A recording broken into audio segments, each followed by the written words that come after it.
Hola, bueno, comenzamos con la unidad 7. Vamos a ver el tema regresión lineal simple.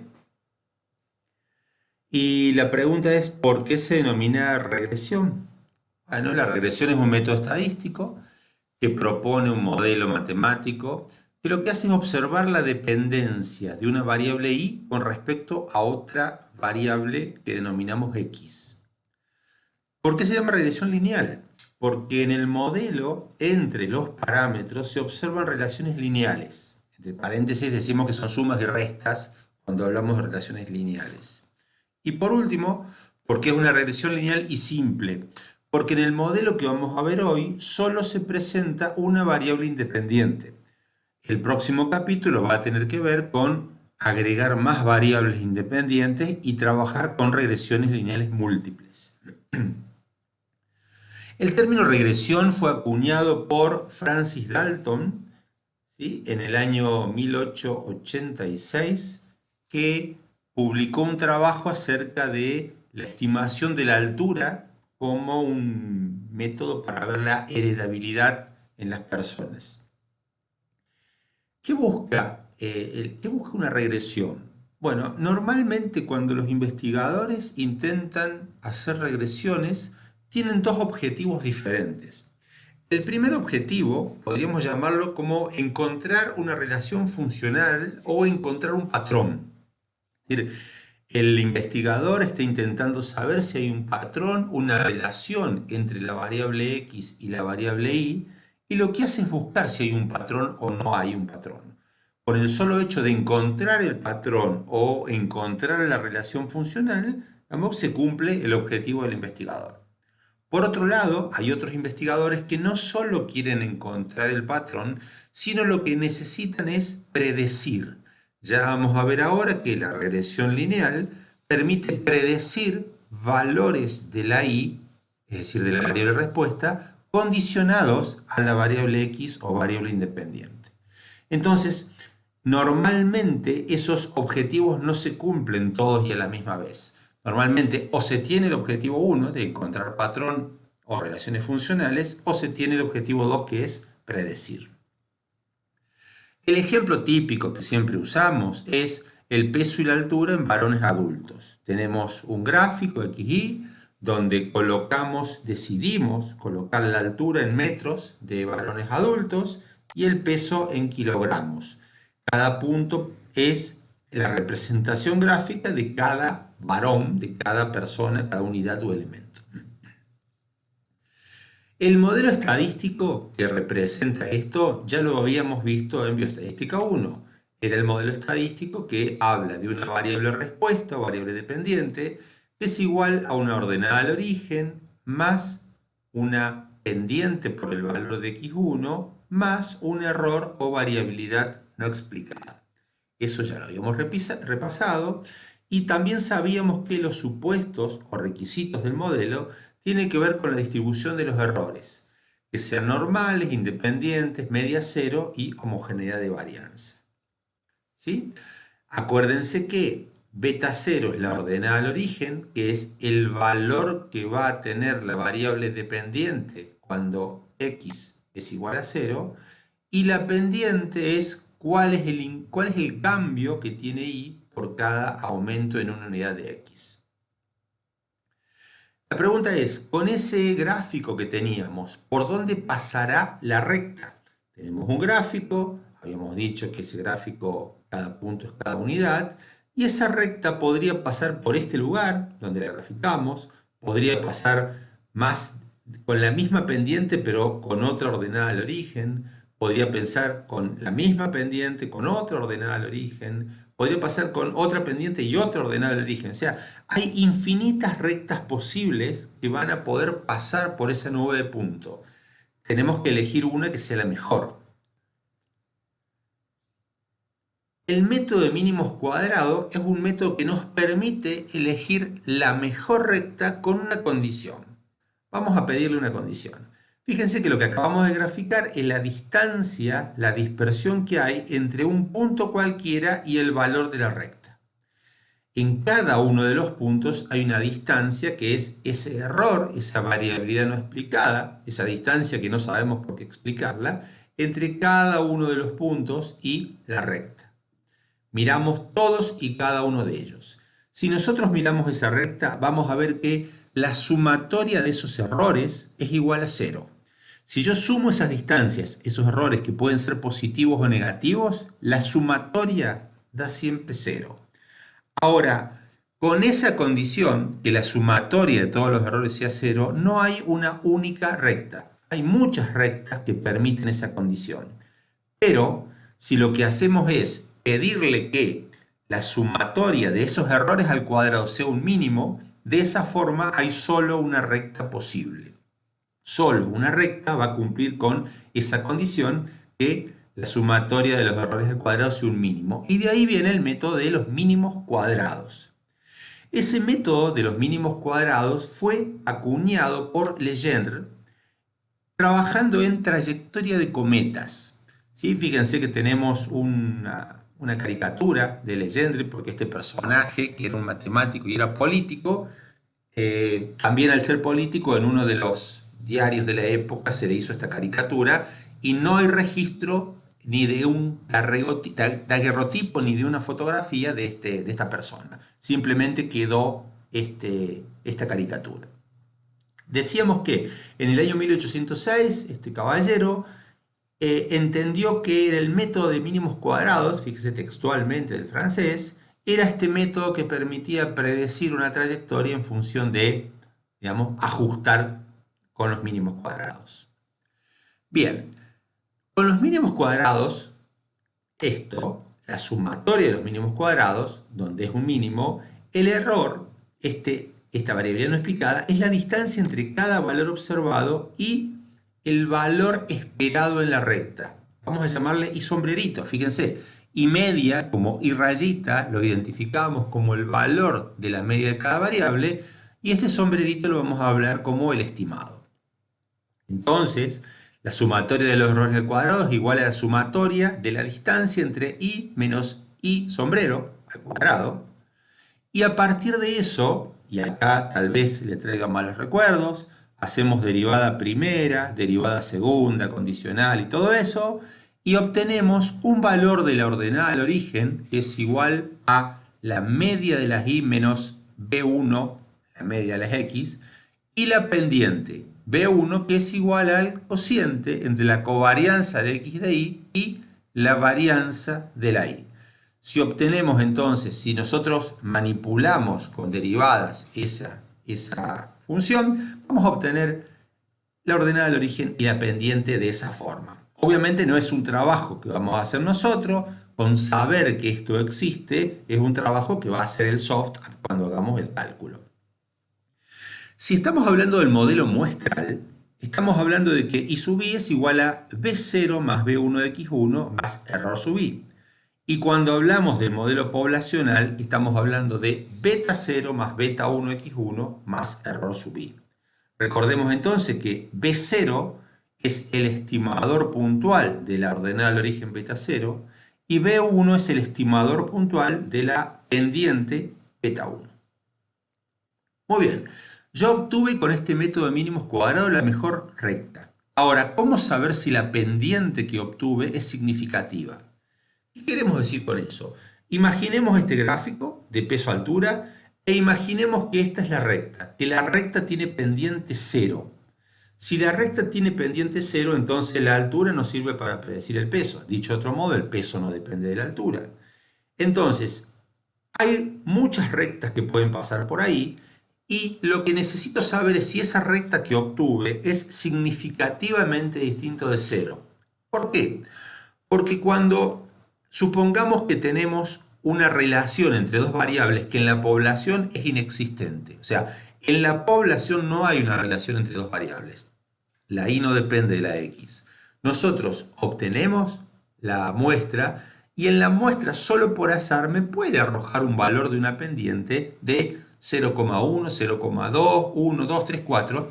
Pero ese valor no es significativamente distinto de 0 porque no fue 0 solo por azar, solo por cuáles fueron los elementos, las unidades que entraron en la muestra. Entonces yo tengo que asegurarme con una prueba de hipótesis que la pendiente es significativamente distinto de 0. Hay dos opciones para hacer un análisis para poner a prueba eso. La opción 1, que ya la hemos visto en Bioestadística 1, tiene que ver con el test T. Una opción que es tomar, digamos, el algoritmo del test T.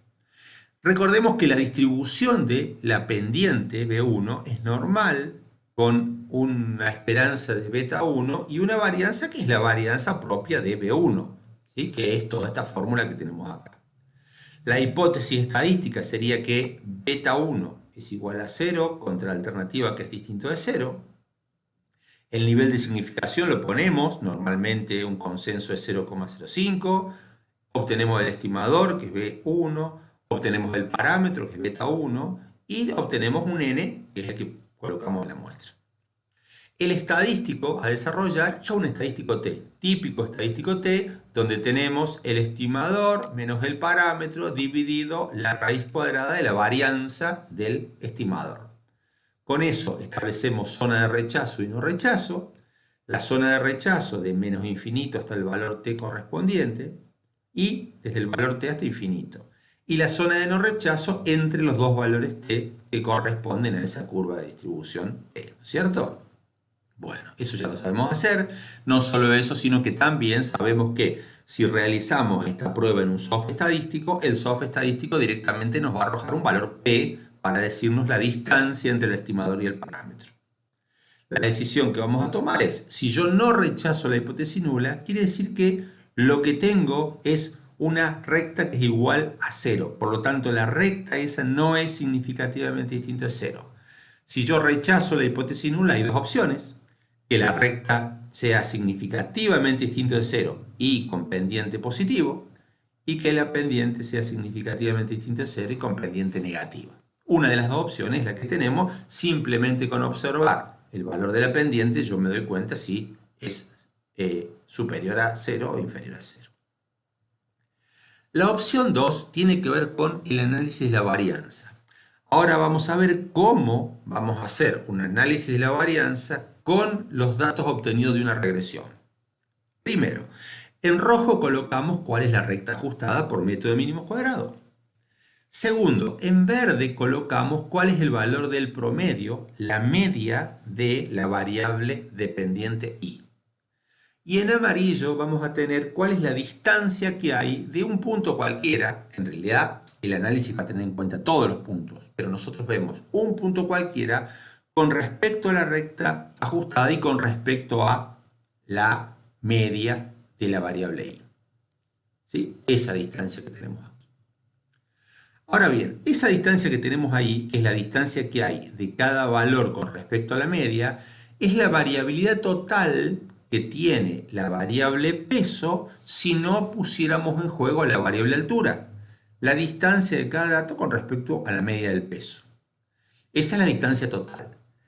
Ahora, eso se puede partir en dos. Una parte es la distancia con respecto a la recta, que habíamos dicho que era error, variabilidad no explicada, y otra parte que es la distancia que hay desde la recta a la media, que es la distancia explicada por la recta. Esa parte de la variabilidad de la distancia total, que antes era error y que ahora queda más pequeña, es lo explicado por la recta. En la opción 2 vamos a tener en cuenta que la distribución del B1 también tiene la misma forma que veíamos antes. La hipótesis estadística que el beta 1 es igual a 0 y la alternativa que beta 1 es distinto de 0. También vamos a tener un nivel de significación, vamos a tener un estimador, un parámetro y un n.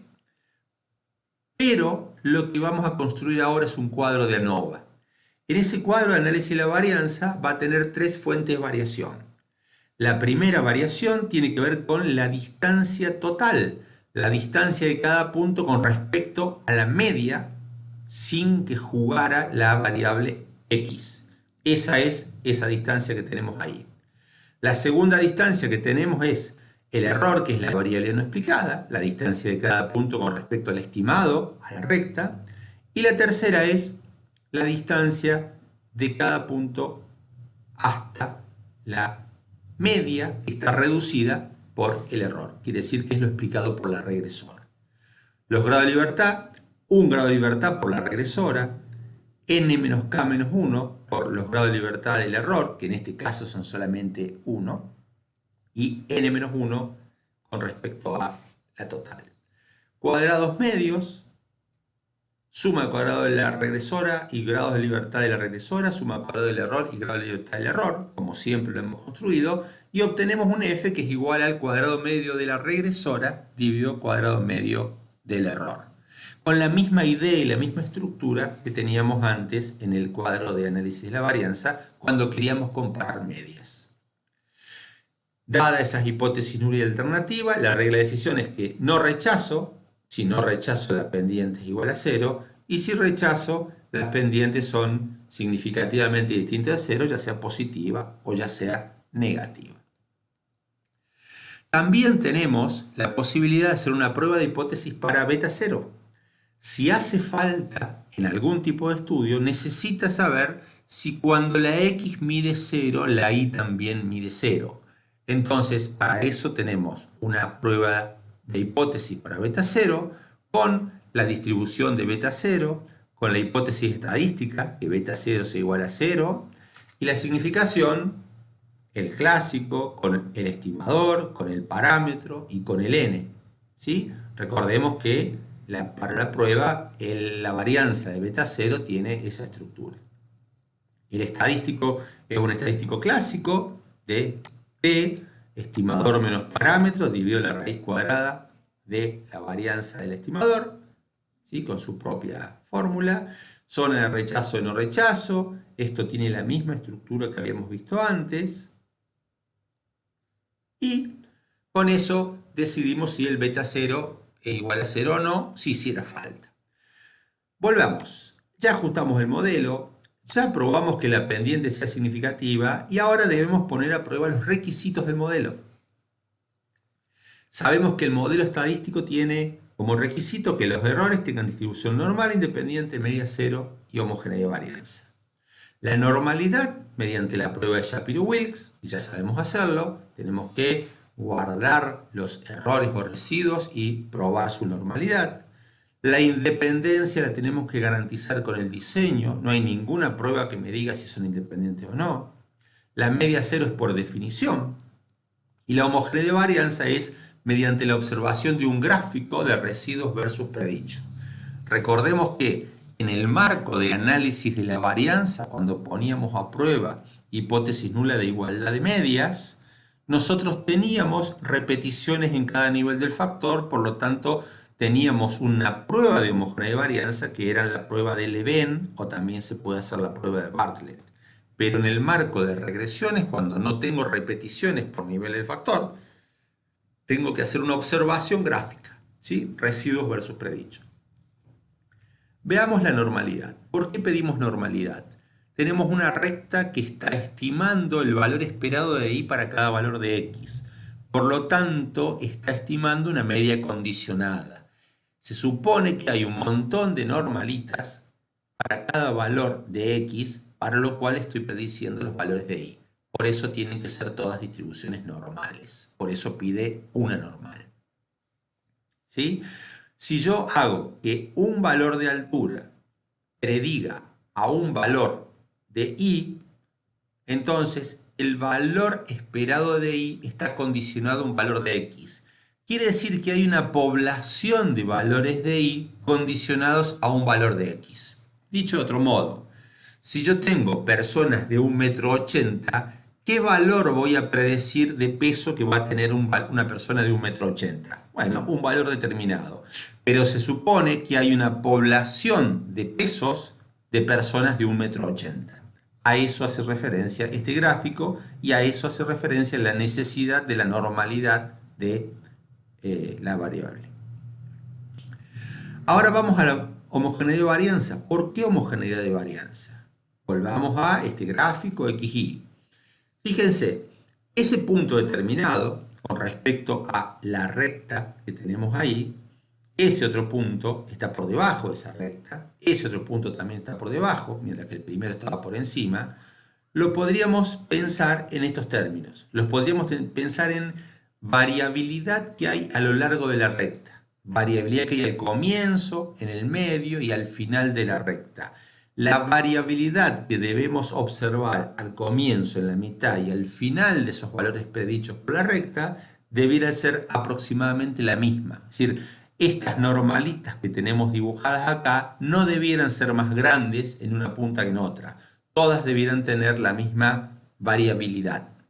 ¿Sí? Esta y esta, las variabilidades debieran ser iguales. Entonces quiere decir que las varianzas a lo largo de la recta debieran ser iguales. El gráfico que queremos hacer, que es el de residuos versus predichos, es muy útil porque mira varias cosas a la vez. Vamos a ver cómo se hace. Si obtenemos ese gráfico de residuo versus predicho, eso quiere decir que a la recta que teníamos la pusimos acá en el valor 0, porque el residuo de un punto que está sobre la recta es nada, es 0. Entonces nos permite visualizar mejor la dispersión de datos al comienzo, en la mitad y al final de la recta en este gráfico que en el gráfico original. Fíjense que un valor que está por encima de la recta queda graficado acá, un valor que está por debajo, un valor que está por debajo queda graficado acá. Esa es la manera en que se observa este gráfico de residuo versus predicho. Ahora, vamos a ver cuándo se observa falta de homogeneidad de varianza. ¿Sí? Miremos este gráfico es predichos versus residuos, como vimos recién. Estos son los valores más pequeños predichos por la recta, aquí están los valores más altos predichos por la recta a la derecha, y fíjense la forma de trompeta, como la variabilidad al comienzo de la recta es más pequeño y la variabilidad al final de la recta es mucho más grande. Si eso ocurre, la capacidad de predicción del modelo es mala. No se cumple esa capacidad porque ese modelo se está moviendo muy poco al principio y se está moviendo mucho al final, y eso no forma parte de los requisitos que tiene este modelo estadístico. Ahora, también sirve para ver la falta de adecuación del modelo. ¿Qué quiere decir? Quiere decir que el modelo estadístico que estoy usando no es adecuado. Miren esto, si yo miro esta recta con esa nube de puntos, voy a poder ver como que la recta se ajusta. Tal vez yo haga una prueba de hipótesis y me diga que es significativo, así que voy a estar contento, pero lo que me va a pasar si yo hago un gráfico de residuo versus predicho, fíjense, este es el valor de la recta, fíjense como los valores más pequeños todos están por encima de la recta, los valores intermedios todos están por debajo y los últimos vuelven a estar por encima. Yo estoy observando un patrón. Si observo un patrón, quiere decir que el modelo no es el adecuado. Necesito buscar otro modelo que no es una recta para poder representar mejor a los datos. Y ustedes siempre recuerden esto, no tienen que adaptarse los datos a los modelos estadísticos, sino que los modelos estadísticos tienen que representar los datos. ¿Sí? Bien. Ya ajustamos un modelo. Ya probamos que la pendiente sea significativa, ya pusimos a prueba los requisitos del modelo, supongamos que se cumplen los requisitos. Ahora vamos a ver cuánto ajusta este modelo. Fijémonos en este gráfico, donde hay cierta variabilidad de cada uno de los puntos con respecto a la recta, y este otro gráfico tiene mucha más variabilidad. Volvamos a ver volvamos a ver este. Fíjense que la variabilidad es diferente, entonces necesitamos una medida que nos diga algo acerca de la variabilidad explicada por el modelo. Para eso, ¿sí? Vamos a revisar esto. Cada una de estas líneas significa la prolongación de cada valor de cada punto para ser representado solo en el eje de las Y. O sea, estoy mirando solo los pesos en los círculos verdes sin que tenga influencia la altura. Ese es el valor de cada uno de los valores de la variable peso sin que exista la variable altura. La varianza de Y tiene que ver con la variabilidad de todos los pesos con respecto a su media. Eso es lo que está graficado ahí. Lo que estamos graficando ahí son la dispersión de cada uno de los datos con respecto a su media.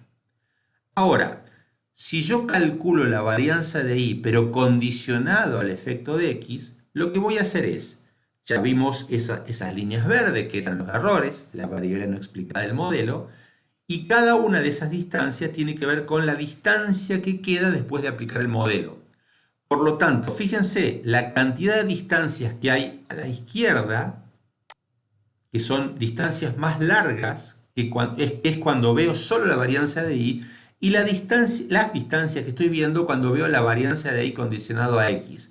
¿Se nota que estos son menos distancias que esto? Bueno, entonces con esa estructura, con esa idea, lo que hago es determinar el coeficiente de determinación, o r cuadrado. El r cuadrado no es nada más ni nada menos que el cociente entre la varianza que hay o la variabilidad que hay de cada punto con respecto a la recta, dividido la varianza que hay de ese mismo punto con respecto a la media. Bueno, hacemos 1 menos todo eso y nos va a arrojar valores que van de 0 hasta 1.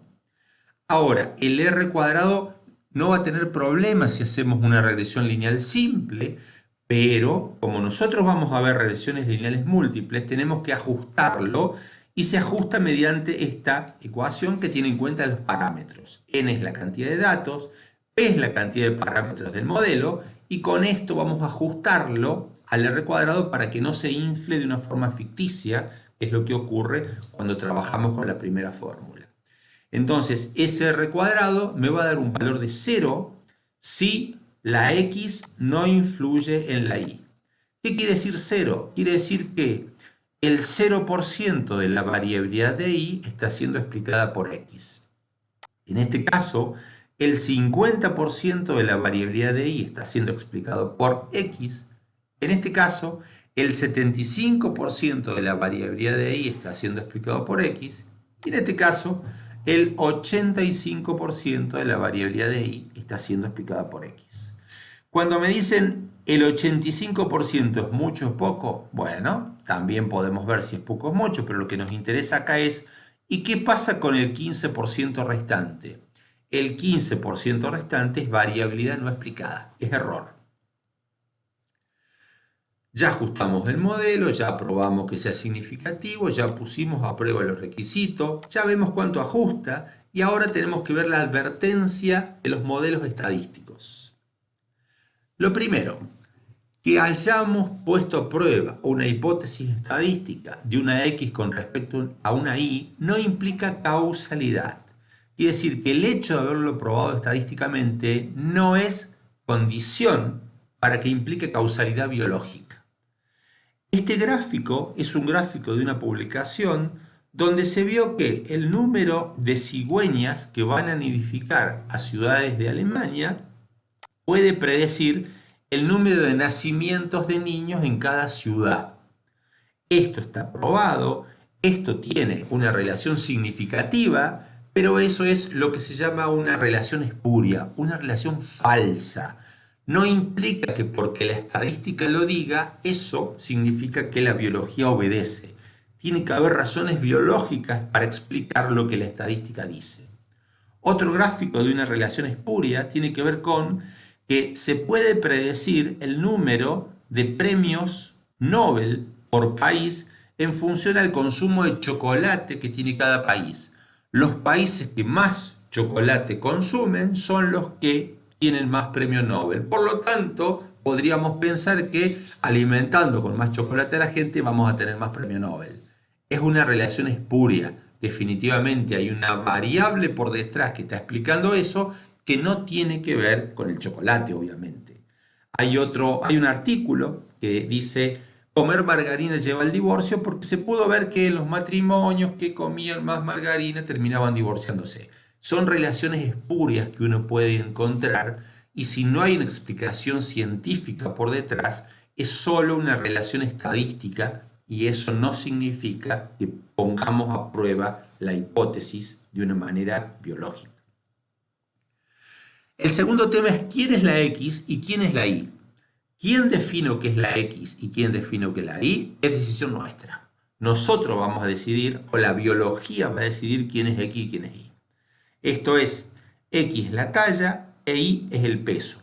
Por lo tanto, esta persona que está ahí arriba mide aproximadamente 1,70 m y el peso debiera ser casi 65 kilos. Pero cuando lo pesamos a este señor, el peso del señor es cerca de 100 kilos.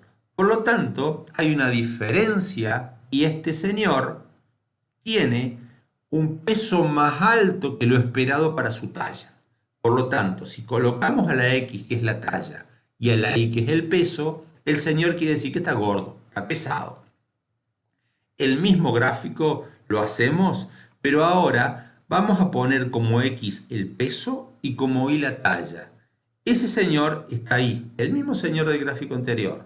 Ese señor, para un peso de 100 kilos, él tiene que tener una talla, ¿sí?, de 1,99 m.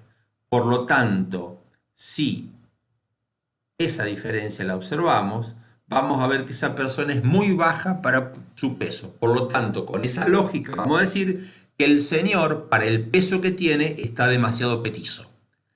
¿Quién tiene razón en esos dos gráficos que hicimos? La razón es biológica.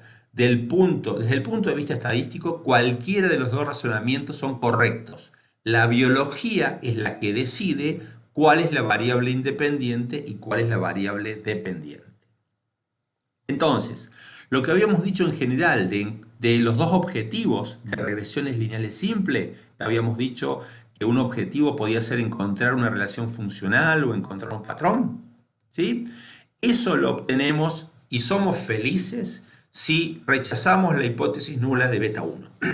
Si rechazamos la hipótesis nula de beta 1, entonces hemos encontrado una relación y hemos encontrado un patrón.